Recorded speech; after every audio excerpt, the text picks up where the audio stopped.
So let's give a quick shout out to the sponsors of these streams, PrimeXBT. If you're interested in supporting me, supporting the channel, best way to do that is to use my PrimeXBT affiliate link in the description of this video. Then input code MAIN50 in the promo code section. And then if you deposit money, you're eligible for a 7% deposit bonus up to a deposit of 100,000, which would be a bonus of 7,000. So thank you so much for Prime for continuing to support me in the channel and me putting out these videos for you guys. Let's talk about the charts. So we were bearish up here, right? We shorted, or I did. I don't know what you guys did, but I got some shorts up here. I took that short on Solana. I took a short on Bitcoin. So this part has gone pretty well for us, or for me at least, and for what I've been sharing with you guys, hopefully. And you know, we were into this high time frame resistance level. We're into this weekly bearish order block here, traded up into it. And then last week's candle that closed yesterday was a bearish engulfing candle on the weekly. So that doesn't look very good in my opinion. I don't know the stats. I don't have them. I couldn't tell you, but oftentimes an engulfing candle on a high time frame like this, bearish engulfing, big sell-off, bearish engulfing,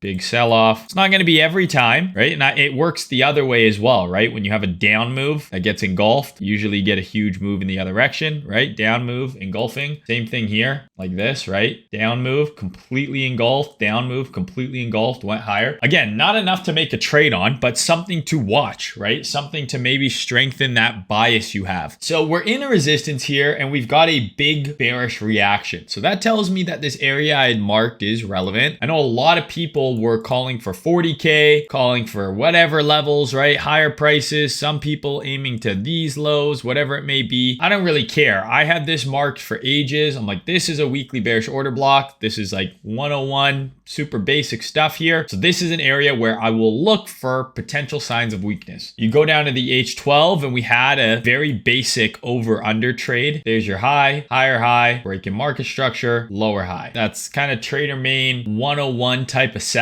This is no different than an SFP. It works the exact same. Like a lot of people get stuck on the definitions of things, right? Like an SFP has to,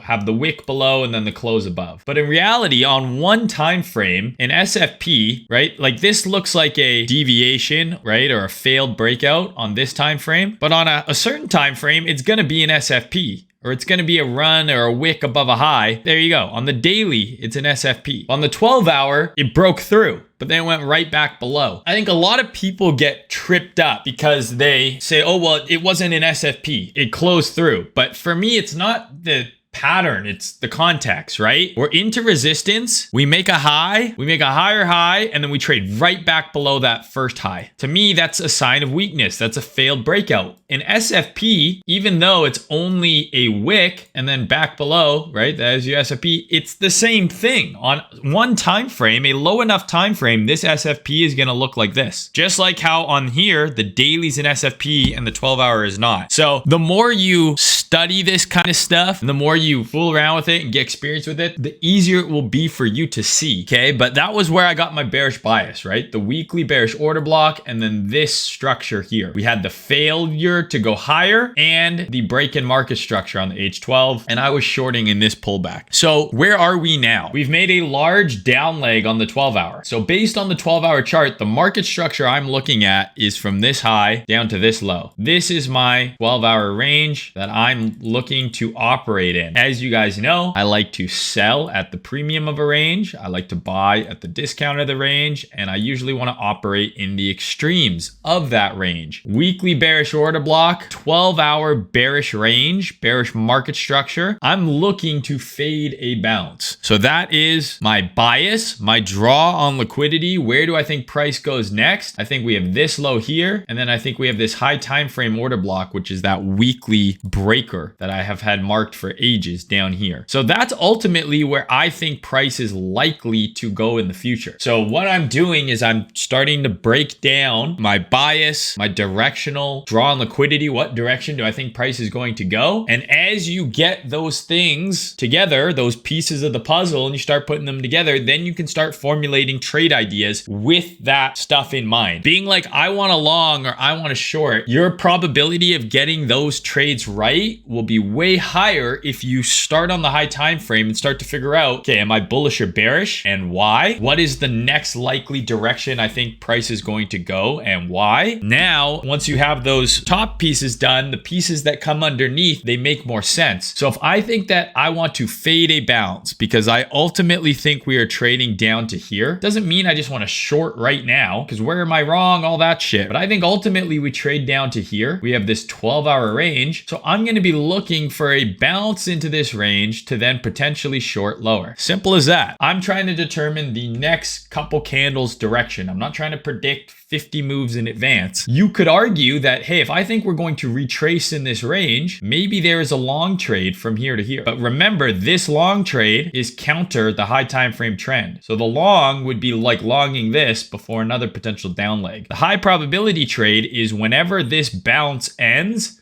and price gets bearish again, that's the short you want to get in because that lines up with your high time frame bias. So if you can line up with your high time frame bias, high time frame draw on liquidity, the trades you take on the low time frame are going to work out more often. So I'm looking for reasons to be bearish on any sort of bounce in here. Yes, you could long based on the structure that might be forming down here, right? We had our 12-hour low. We bearish SFP'd here, bullish SFP'd here. Go down to the hourly. Okay, we've got a H1 SFP here. Maybe there's a long and we trade up and run some of these highs. You can absolutely, if it plays out, look to take a long here, but keep in mind, my high time frame bias is still down. So as we trade higher, I want to be looking for any signs that this bounce may be over, and then that's going to be the short I want to get into. So where could this bounce end? Where are the potential areas of resistance and what do I want to see? The first potential area is this kind of move right here. I had a few people asking me in Discord, hey, is this a breaker? I think you could say it's a breaker if you want to. Personally, this is more like just a SR flip. Again, just like the SFP thing, I think a lot of people get caught up on the terminology more than just actually going in there and marking out your charts and seeing what the fuck's actually happening in price. Because we have a very clear order block here that caused this move to the upside. We're now trading below it. So order blocks, at least for me, they can very much work like SR. If you don't get the bounce, you can look to sell the underside. But my response to this person is they're like, well, is this a breaker or not? Like, I need to know, is this a breaker or is this not a breaker? I said, why does it matter? If you think it's resistance, why don't you mark it on your chart and then see what happens when price gets there? It's that simple, right? So if we're looking for areas where this bounce might stop and price might make another leg down, I want to mark out all of the relevant potential resistance areas. So to me, sure, we can mark this out. I like this fair value gap. That's where my initial target was. And then obviously we have the order block. And you're going to say, oh my God, Maine, look how big that order block is and what, there's 3 different zones. How do I know which one to short? If you guys have followed me long enough and you pay attention to the things I share, I'm not just shorting any of these levels. This is my high time frame analysis. Remember, this means I want to look for reasons for potential rejection here. I want to look for reasons for potential rejection here. I want to look for reasons of potential rejection here. It does not mean we will reject here. We could trade up to this one and then sell off. We could trade through both of these, then this one and sell off. We could literally just go up from here. But based on my high time frame analysis, I think the most likely draw is lower. So I'm looking to sell the retracement here. And I don't know how high that retracement is going to go, but I'm going to look and monitor price action as it comes into these levels and go look on the lower time frame for clues that maybe they are syncing up again. So those are the areas that you want to watch. We tested this one already, put in an H12 SFP and a bearish break in market structure to the downside here. We ran above this high into resistance and we broke market structure. So that's already your first kind of sign of, hey, this might be where it reverses right here. But the reason I don't love this right now, like if you're short here, I would at least have de-risked some, right, when we swept this low and got this reaction. Because to me, just like this run above this high negated kind of any sort of buy down here, or this is a good TP signal. Same thing in the reverse. If you're short this and we sweep this low, there's a chance that, hey, maybe we're just going to bounce to here and then we're going to go down again. But there is a chance that, hey, that's all the reaction you're getting and we're now going to trade higher. So there's a little bit of conflicting signals there, a little bit hard to determine. I think that if you shorted this setup here, right, this H1 sweep setup, I think if we get an hourly close through here, that idea is invalidated. And I actually think if we get an hourly close through here, you could argue that that's a long for here and maybe up to here. I don't know, because that would be a H12 sweep, H1 sweep, breaking market structure, the whole shebang. So a little bit tricky for sure, but I ideally, right, if I think price is going to trade lower after a big sell-off like this, the bigger the bounce, the better. Because if we're ultimately going to trade down to here, I would sure like to short a bounce up to here more so than just this. Either or is possible. This could be it, or we could bounce up to here and then puke. The end direction is the same, but how high and how good is my entry going to be is the question. How high is this bounce going to go? And then can I find myself a trade to then ride that next leg down? So I'm watching these zones that I've marked here, and I'm waiting to see how price develops on the low time frame at those areas of interest. So here's our 12-hour range. I want to see where the hourly chart is over the next 24 hours, because if it's weak, we're just going to roll over. But if there's some strength here on the hourly, I'm going to then wait for the hourly to give me a clue that it's flipping back to bearish. And then that's when I want to get short all the way to that 25K target. So again, it's all about that top-down analysis, determining your bias, high time frame draw and liquidity. That frames everything that you do on the lower time frame. So in terms of what I'm expecting next, I'm watching. I want to see how this daily candle closes. If we close as a 12-hour SFP here, we've now rinsed both sides of this range. So I'm just going to have to see more price. But I'm watching how this candle closes. And then if this is able to break out, I think you could justify a long for a bounce. But ultimately, wherever this bounce may go, I'm looking to short any sign of weakness on the bounce. I think the Bitcoin plan is pretty straightforward, guys, right? Like I'm looking for lower. I think we trade down here. The question is this it? Like, was this the bounce and we're going to just eat shit? Or are we going to bounce harder up towards maybe some of these highs here? I don't know. And then nuke it. But I'm ultimately looking for this price leg to get retraced into and then try and short that next continuation leg. I just don't know how big this retracement's going to be, and that's what we're looking for, right? So you go do our Monday's range here. It's not confirmed yet. It won't be confirmed until the candles close. Like this is going to be Monday's range. I very much doubt that in the next hour and a half we go lower than here or higher than here. Maybe. But for now, this is the tentative Monday's range. Well, based on the fact that we ran these lows here, ran these highs here, you now have, this effective range is the same as Monday's range already, right? From this low to this high.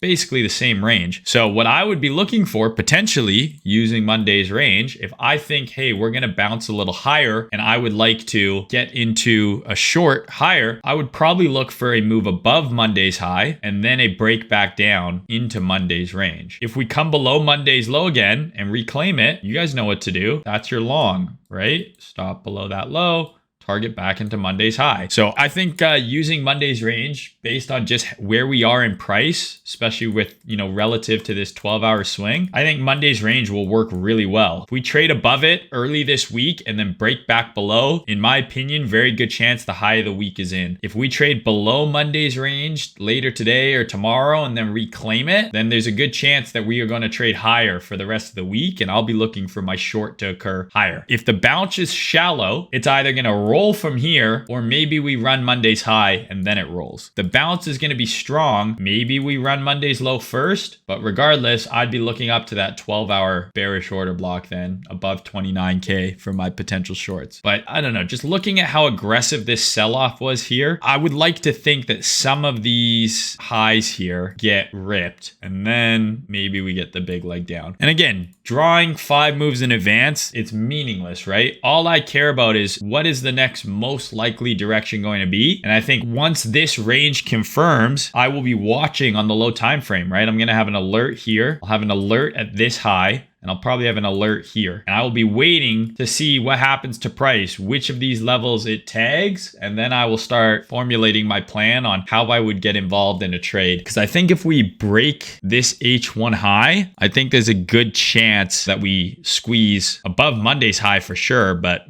potentially higher into the mid to low 28,000s. So that's what I'm going to be watching. 3 alerts set at Monday's high, Monday's low, and at this H1 high. I'll set those 3 alerts and then I will wait wait patiently. That's one of the hardest parts of trading. It's not drawing the lines or any of that bullshit. It's literally the waiting game. Like, I understand you want to be in a trade. Some people shorted this, some people long this, right? Like, people are in trades. They're going to post about them on Discord. They're going to post about them on Twitter. You're going to have to deal with that. If you don't have a setup yet based on your system and your rules, don't force it. Like, don't force it. Just wait patiently. You want to dictate how and where you enter trades. You do not want the market to dictate to you or other people to dictate to you. You decide when you play. I want to do business at my levels when price action lines up how I want it to, at the time frame that I want it to happen. I want to be in as much control as possible. Obviously, the market's going to do what it's going to do, but you're not going to do yourself any favors trying to force trades because you see someone else is in a trade and you're like, oh fuck, it might go up and they longed and I'm not long. But you got to remember, they might have longed down here. You're longing now. You're late to the party. You make the rules, you mark your levels of interest, and then you wait until price gets to those areas, and then you know what you're looking for, right? You're looking for those low time frame triggers, and then you get yourself in the trade. Otherwise, what are you doing other than just kind of gambling and rambly doing shit? You know, you got to have some sort of systematic process that you follow. And one of the things I look at is Monday's high and Monday's low. I use Monday's range. So if I want to find a trade either above Monday's high and back in or below Monday's low and back in, what do I do in between there? Nothing. And that's hard for a lot of people. Doing nothing is very hard. Okay, so let's talk about Ethereum here. So Ethereum arguably, you know, kind of looks uglier than Bitcoin. We had this brief period of time here where FBTC went up. This is 1, 2, 3 weeks of bullish FBTC. Ethereum kind of led the charge on this last leg. Like, we had Bitcoin break out and then kind of stall. Then we had Ethereum put in that big candle. Guess when that has happened before? Bitcoin went to 60K, then it kind of stalled out. Ethereum went from 1,800 to almost 5 grand, and then everything fucking died. So when Bitcoin was stalling out around 60, Ethereum did this. Kind of like Bitcoin stalling out around 30, and Ethereum did its big leg. Not saying that the end result's going to be the same, but something to keep in mind. Now, looking at Ethereum, what I don't like is this is effectively looking like we ran above this high, August high here. Bearish engulf basically closed right back below. Looks like a failed breakout. Bitcoin, when it went to August high, which is here, what happened? It rejected initially and then closed through it strong. Then what was the next candle? Kind of an indecision candle, but then further up. Whereas Ethereum, imagine these candles don't exist yet. This is your August high. So Ethereum's next candle was a big red candle right back below August high.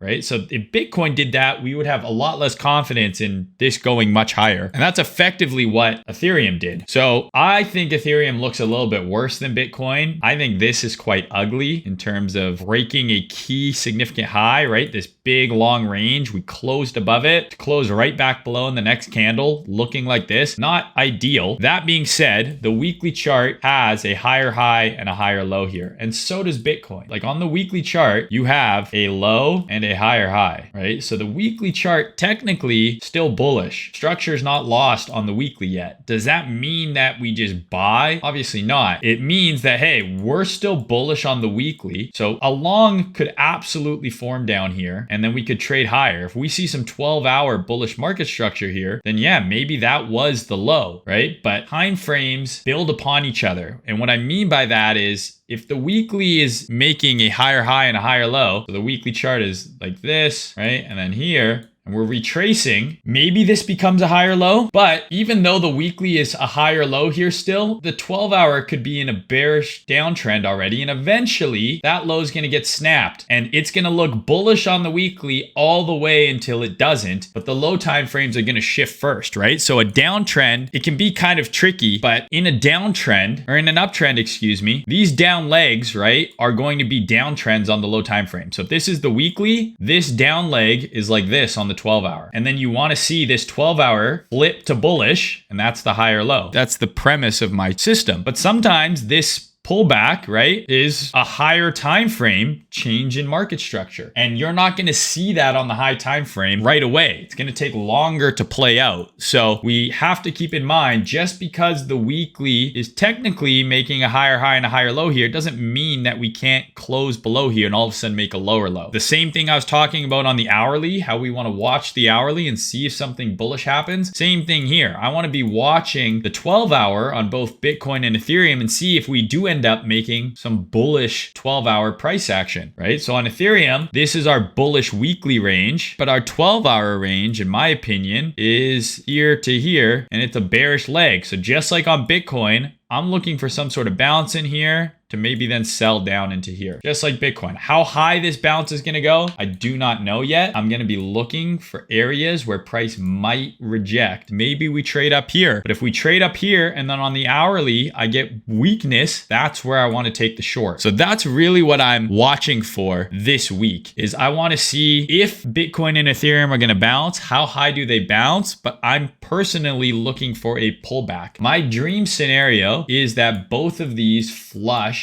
lower, like to here, and then we get another big rip and we make new highs and the party isn't over. The party don't stop. If this is the top of this bear market rally, that's a bit of a bummer. It's been a great rip. Like this is what, almost 80%, almost 100% off the bottom. So that is a killer bear market rally, right? Like how big was this one? 50%. You go back to the 2017 bull market, there was a couple, I don't know if there's multiple 100% rallies. Let's see. This one was 100%. That's a 100% rally. This one was 50%. This one was 40%. So this could be it. This is definitely a huge rally, but I would much rather this not be just, done. I'd much rather some sort of pullback and then another leg higher. So that's kind of what I'm hoping for. A little bit lower on the pullback, then another leg higher. I want to buy closer to 20,000 than I do towards 30,000 if price is going to remain bullish. I think you have a pretty clear bias level on Bitcoin, which is like, right here. As long as we're trading below here, we're probably going to trade lower back into this. We've basically had an entire month of up with no real pullback, and the entirety of 2023 so far, outside of this dip here, been up only. And even this dip, insta retraced. You're kind of looking at it and you're trying to say, okay, if this is my clear bias level, as long as we're below here, high time frame, I think there's a good chance we trade back into here. If we start trading back above here, I think you can get optimistic, bullish. We make a new high, right? If we start trading above here, I think the next move is 35, 40,000. So there's a lot of upside if we do make a new high, but the risk reward right now, in my opinion, is towards the downside. But I think that you have a pretty clear level for your bias here around 28,800, 29,000. And you want to see where these next couple high time frame candles close. I'm talking daily candles, weekly candles relative to this level. Because if we stay below here, this looks a whole lot like a fake out. And then the question is where does the dip end? So I want to see how this candle closes. I want to see how price reacts if we get a bounce. And then on both Bitcoin and Ethereum, I want to see what happens at this old weekly low. So here's our weekly range. Do we run this low into here and close back above? Do we have a major structure break on the weekly? Because then that could get very ugly. If we have major high time frame closes, I know this is far away, but if we do this and then sweep, everyone's stoked. But if we do this and then start getting some closes below here, that's a weekly low that we're losing structure on and likely leads to a much larger sell-off. So basically looking for a bounce early this week into shorts, both Bitcoin and Ethereum, looking for a bounce into shorts, watching on the low time frame for price to get bearish. And if I get those triggers, I will hop in. I don't know how high price is going to go before I get those signals. This is already a bearish trigger. Shorting this setup here, completely valid in my books. I do think that this SFP would be a good reason to potentially be cautious or de-risk because maybe it wants to make one more stab higher. I would have liked to have seen this close through this low as opposed to SFP it. The instant buyback, I don't love if you're a short. Like if you're short already, I don't love how this current 12-hour candle looks if you're short already. So I'd be watching hourly market structure. Do we make a higher high next or do we make a lower low next? What is this? Monday's range, and then start making my decisions based on that. Same thing with Ethereum. Looks like we're going to close, as an SFP on the H12. If we make a higher high above here, probably get a decent bounce, and then maybe we show weakness here. Maybe we trade higher. I don't know. But I could absolutely justify, if we get a nice close above like that, I could justify probably a long up into here, but need to see a close, because if we don't get a close above this high, then there's a good chance that this was the bounce, right? This little move was the bounce. This little move was the bounce. So I'm hoping for higher. I would like to see a deep deeper retracement into this leg for me to get short. Same thing with Ethereum. I'd like to see a deeper retracement into this price leg for me to get short, but I am prepared that it could be nuked from here. We absolutely could. We've put in a sweep here. We get a break below here. That's it, right? This is the lower high. So that's all I'm trying to do. If I'm in a downtrend,